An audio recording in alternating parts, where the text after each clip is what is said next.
इस वक्त श्राद्ध पक्ष चल रहा है। ऐसे में डभोई के यात्राधाम चाणोद से ये दृश्य सामने आ रहे हैं, जहां पर हजारों की तादाद में लोग विधि विधान से श्राद्ध करने के लिए पहुंच रहे हैं।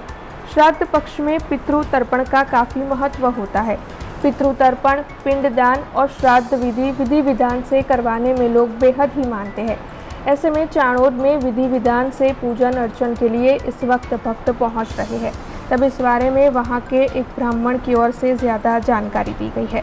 भाद्रपदनी अंदर भाद्रपद वध एकमथी के अमावास्या सुधी આપણે શ્રાદ્ધ કરી શકીએ છીએ। શ્રાદ્ધનો મહિનો કહેવામાં આવે છે। એમાં કન્યા ગતિ સવૈતરી એટલે કન્યાનો જ્યારે સૂર્ય થાય, તુલાની અંદર સૂર્ય ના આવે ત્યાં સુધી આપણે શ્રાદ્ધ કરી શકીએ છીએ, પણ કન્યાનો સૂર્ય થવો જોઈએ પછી આ શ્રાદ્ધની શરૂઆત થાય। એટલે કન્યા ગતિ સવૈતરી શબ્દ બોલવામાં આવે છે।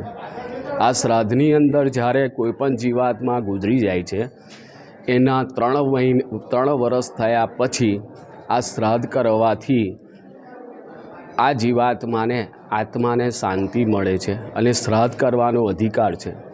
જ્યાં સુધી ભાદરવાનું શ્રાદ્ધ આપણે કરતા નથી ત્યાં સુધી કોઈપણ શ્રાદ્ધ કરવાનો અધિકાર નથી। દરેક વ્યક્તિ, દરેક દીકરાએ શ્રાદ્ધ કરવું જોઈએ।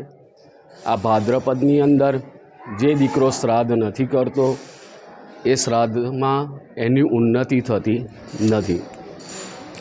આપણી ત્યાં જો સુખ શાંતિ જોઈતી હોય, પુત્ર પૌત્ર જોઈતા હોય, આપણા ઘરની અંદર ખૂબ વૈભવ જોઈતો હોય તો અવશ્ય આપણા પિતૃઓના આશીર્વાદ લેવા પડશે।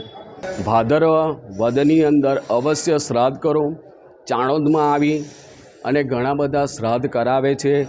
નર્મદા કિનારે નર્મદાજીમાં પિંડ પધરાવે છે, તર્પણ કરે છે, પિંડદાન કરી અને આપણા પિતૃઓના આશીર્વાદ લે છે।